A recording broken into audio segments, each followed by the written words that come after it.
Welcome back. Let's get stuck straight into the 400R build. So pretty much we've got to get it stripped for paint. Last weekend we managed to get the whole running gear out from under it, but the rear subframe, which is good. Been talking with Anthony from Dartone about getting our engine organised and lined up. We're actually going to travel down to Anthony at Dartone Racing and we're going to build it with him, which will be pretty sick for the channel. Okay, so pretty much we've got to strip the front. We're going to start from front to back. Now when it goes and gets painted, I've changed my mind a little bit with the paint. And I want to drive this car a lot more than that. So I'm still going to get it painted white underneath, but we're going to do a white Raptor. We're going to go Raptor liner underneath in white the whole way. It's going to look absolutely awesome with everything powder coated. It's going to be smack. And it's much stronger. It's not going to chip. We can drive it in the rain. It'll be sick. So pretty much today, starting our way forward, moving backwards, headlight, air conditioning system, grille, and then we're going to strip the engine bay. The engine bay still stays the same. We're going to go nuts in this engine bay. Let's get started. We're going to pull the headlights out and then the bumper off.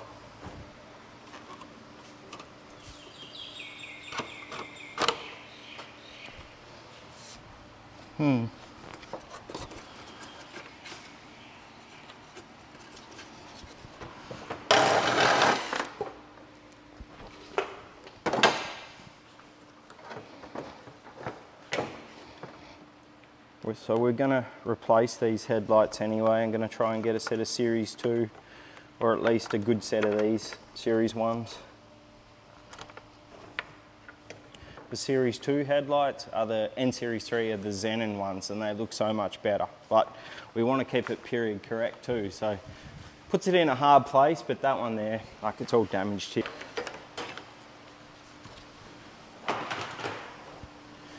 So is that?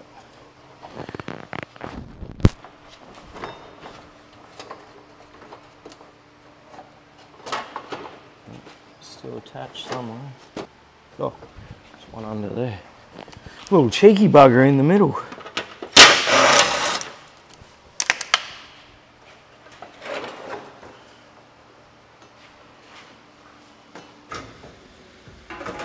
Fuck, I don't know enough arms. Yeah. This stuff I want to keep. It's hard to find these days. This is like the stuff we're going to reuse, headlights, grills, etc. And then we've got a bin, which is there. So all this stuff here we're just going to go through later. Obviously a lot of it needs to be replaced to get up to our standard. So yeah, we're killing it though. Let's get the AC system out and then move our way to the fuse box.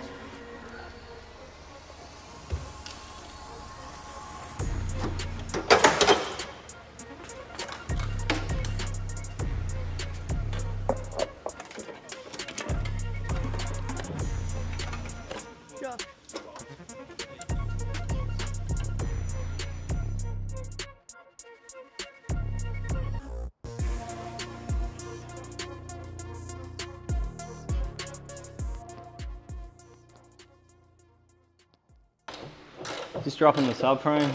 It's hot as hell today and it's a 33 and it's completely different to a 32, which is good. It's nice to do something different. There's a lot more involved in the subframe setup on the 33.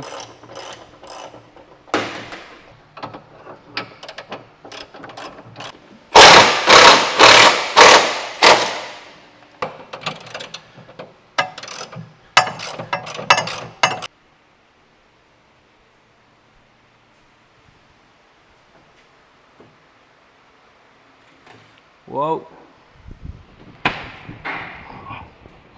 That, just push that out of the way. Middle one's right, okay. Typical 33, we had to remove everything from the boot just to get to the fuel sender and the fuel pumps. So I'm pretty sure you come in from that way. Hopefully it's not through the seat. R33 GTRs have a very weird fuel system where they actually siphon fuel from one side over to the other while it sucks out the fuel to the engine. I'll go more into that when we put the Frenchie's Performance Garage fuel pump pad in and when it all goes back together.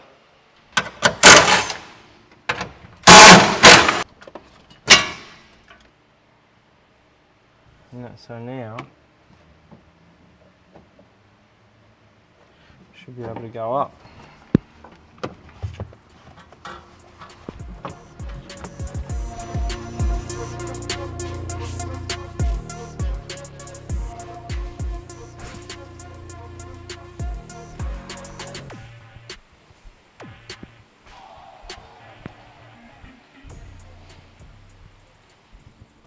Yo! So in one day we managed to strip the whole engine bay, strip underneath from front to rear, drop the subframe, drop the fuel tank, and everything is crummy as. Like, it's a 30-year-old car, so got to expect that. This is in much worse, I should say, condition than the 32 when we got it, but it's going to be mint. So we're going to powder coat everything. I've got some hard race arms to go through. I'm going to reuse the factory fuel lines, just put AN tube adapters on them, at front and rear. They all look good. I've got buckets and buckets of zinc to get done. It's got to go to the Gold Coast. And we've got a brand new diff for it from George from Gearhead Diffs, and it's a 4.4 or 4.34 to 1, so it's a really good ratio. This car had been driven and enjoyed, and it's going to be awesome to see it back to absolutely fucking mint.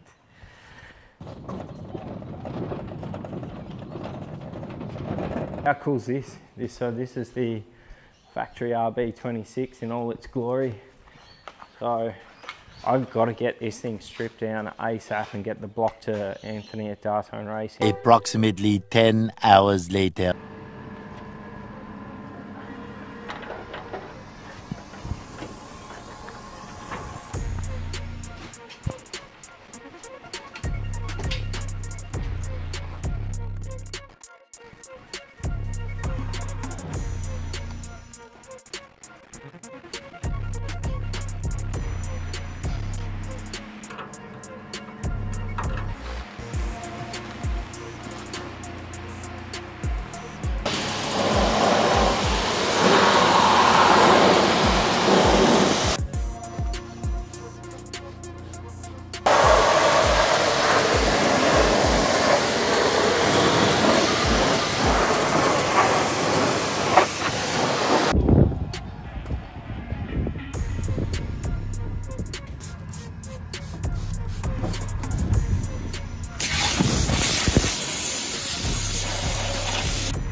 Today we are unboxing a Wiring Specialties box. So Wiring Specialties is a company in the USA which do pretty much all JDM wiring looms, specialising in Skylines, GTRs, that sort of thing. So you can get a normal one, a normal wiring loom which is like a factory replacement, or you can get an OEM Plus one which is like built to your needs. So I've never actually used one of these before. I normally just use the factory ones because I've done a lot of factory standard building, whereas this is sort of customized to the KV8 to them. Looks like we've got a folder with all the printouts. That's awesome. So this is all your outputs and inputs, the lambda, the injectors, all that sort of stuff. So some stickers there, but that's awesome. So this is from the information that we sent the guys with all the sensors and all the plugs and cables that need to go on the wiring loom. And let's have a look at the wiring loom itself. So this is actually going to go through the motor and it'll plug into the KV8 in right up under the footwell there on the 33. As you can see, there's your two ECU relays. If anyone's done work on GTRs, they'll know these two relays, which sit right up the front kick panel, just a couple of 30 amp. So this is the cable that goes through the wall to our KV8. They're your Mtron plugs, which they've done a pretty good job to do. Let's get it out without making too much of a mess. Okay, so that's our battery wire. I also opted for the 5-point earth harness, which is quite handy on GTRs with all the earth points. So this goes up the front. You can pretty much put one on the alternator, one on the head, one on the block, and one to your negative terminal.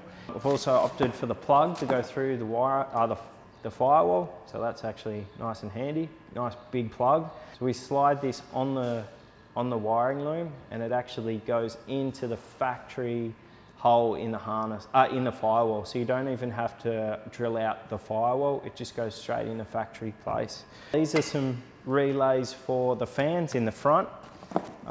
Because we're using a Hypertune radiator with 2 Maridine fans.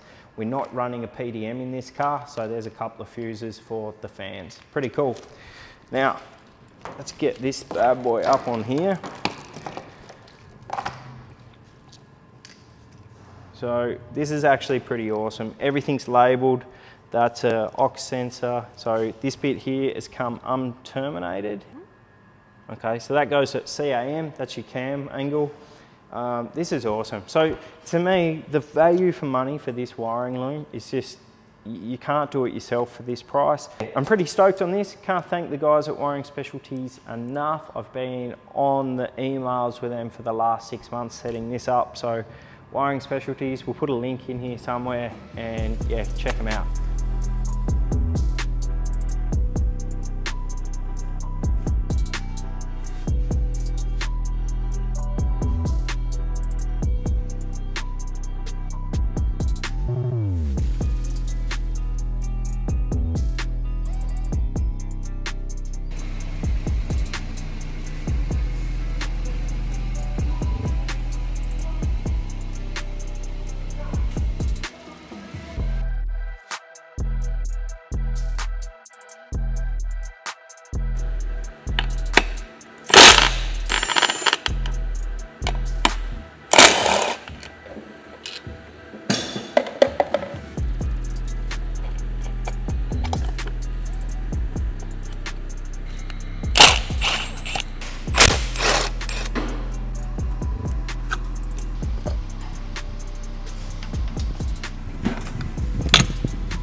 Fuck, tighter than a penguin's arsehole.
I just took it out the back to give it a quick rub down, make sure there was no rust anywhere, and there's not, which is good.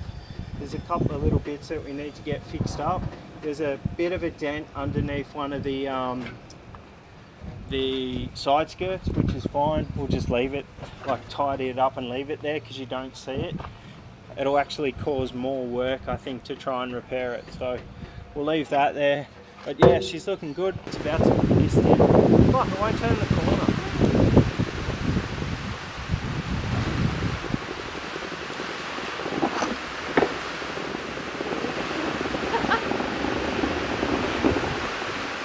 We're about to get wet. Look at that. Out of nowhere. This is Queensland. For people that are in the States or not far north Queensland, this is the weather we have. 1 minute it's like sunny. What's out there? Oh, fuck.